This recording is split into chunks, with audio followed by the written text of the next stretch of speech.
এবার চন্দ্রকোনার দিকে নজর রাখবো। 18তম লোকসভা ভোটের দামামা বেজে গিয়েছে, চারিদিকে দেওয়াল লিখন চলছে, প্রচার চলছে। এবার দেখাবো ভোটের প্রচারে দেওয়ালে ব্যঙ্গচিত্র, তৃণমূলের দেওয়াল লিখন, আর সেই দেওয়াল লিখনে বিজেপির কটাক্ষ, বিজেপিকে কটাক্ষ।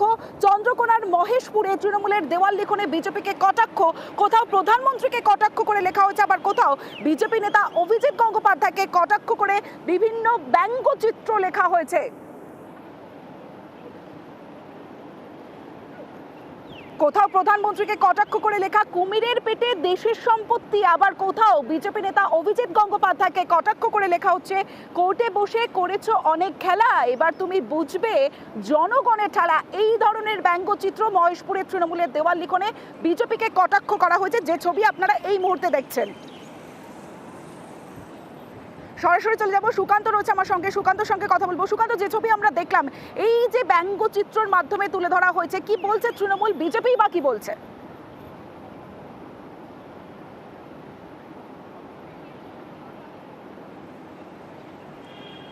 দেখো, এক কথায় দেওয়ালে তারা যুদ্ধ শুরু করেছেন তৃণমূল কর্মীরা। সেখানে দেখা যাচ্ছে দেশের প্রধানমন্ত্রী থেকে বিরোধী দলনেতা এবং সদ্য দলে যোগ দেওয়া অভিজিৎ গঙ্গোপাধ্যায়, অর্থাৎ প্রাক্তন বিচারপতি অভিজিৎ গঙ্গোপাধ্যায় কাউকেই ছাড়েননি। যেমন প্রথমেই দর্শকদের দেখাবো যে একটি বড় কুমির, সেই কুমির আঁকা রয়েছে এবং কুমিরের সামনে দেখা যাচ্ছে মুখের একের পর এক এই যে দেশের যেসব সম্পত্তি অর্থাৎ বিলগ্নীকরণ যে হচ্ছে, অর্থাৎ বেসরকারিকরণ হচ্ছে, সেইগুলিকে বোঝাতে চেয়েছেন তৃণমূল কর্মীরা। যেমন রেলওয়ে, এয়ারপ্লেন এবং বিভিন্ন সরকারি সেক্টর যেগুলি বেসরকারিকরণ করেছে রাজ্য সরকার, সেইগুলিকে দেখানো হয়েছে এবং নিচে লেখা হয়েছে সব খেয়েলে নরেন, অর্থাৎ দেশের প্রধানমন্ত্রী তার নাম করেই এইভাবে ব্যঙ্গচিত্র। এবং তারপরে অভিজিৎ গঙ্গোপাধ্যায় অর্থাৎ প্রাক্তন বিচারপতি, তার যে ছবির নিচে লেখা রয়েছে যে কোর্টে বসে করেছো অনেক খেলা, এবার তুমি দেখবে জনগণের ঠেলা। শুধু তাই নয়, বিরোধী দলনেতা শুভেন্দু অধিকারীর পরিবারতন্ত্রকেও তুলে আনা হয়েছে।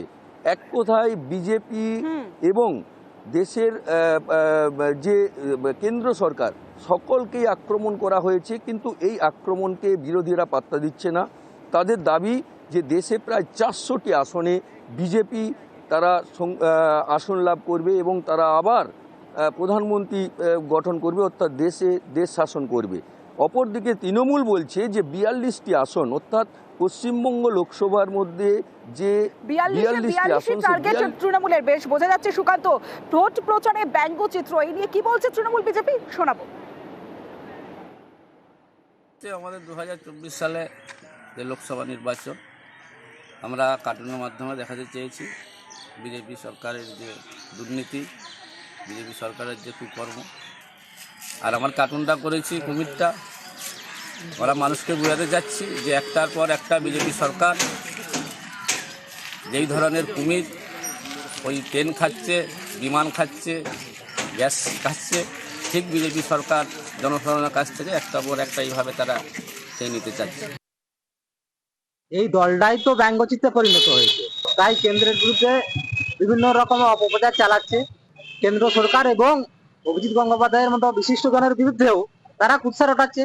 এতে কোনো লাভ হবে না, কারণ রাজ্যের মানুষ স্থিরই করে নিয়েছে যে এই লোকসভা ভোটে 400-র বেশি সিট দিয়ে ভারতীয় জনতা পার্টির যে সরকার, সেই সরকারকে আবার আনছে। পরবর্তী বিধানসভাতে তৃণমূলের যেটুকু আছে সেটুকু শেষ হয়ে যাবে।